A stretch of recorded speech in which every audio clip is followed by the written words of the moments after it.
Hello again, Eric Williams here, and today I'm here to tell you all about smoking and the risk factors, and why no one should be smoking anything, anywhere, ever again. Smoking is the leading cause of preventable disease, death, and disability in the United States. In the U.S. alone, smoking accounts for more than 480,000, deaths annually each year. Cigarette smoking causes 30% of all cancer deaths and 87% of all lung cancer deaths. Think about that, lung cancer. You remember growing up, everyone told us if you smoke, you'll have black lungs. And it causes 87% of lung cancer deaths, so no one listened. Smoking causes acne and inflammation around the eyes. Smoking damages your skin and weakens your skin tone. It damages your cognitive thinking skills, your creativity, and damages your memory. And any job with a college degree that requires a college degree, you must be able to have good cognitive thinking skills and creativity. So if you smoke, you're taking chances, risking your job just to smoke.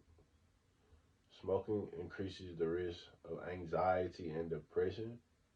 It causes stress and it puts stress on your body because you're not supposed to have smoke in your body.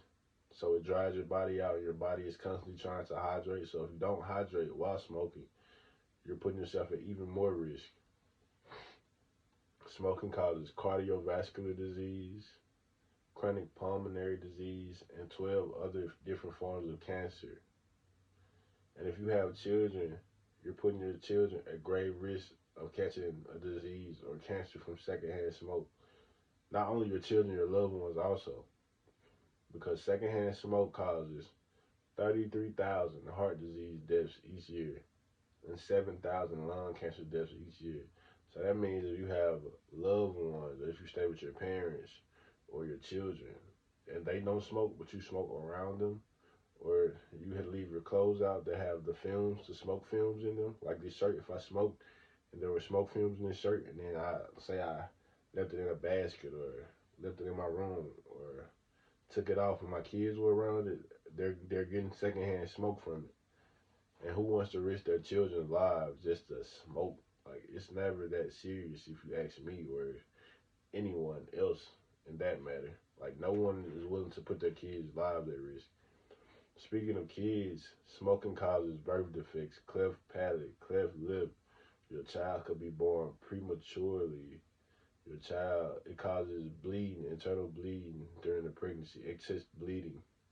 There are so many different risks that you put yourself at risk for when you're smoking that makes it not even worth the risk. Smoking,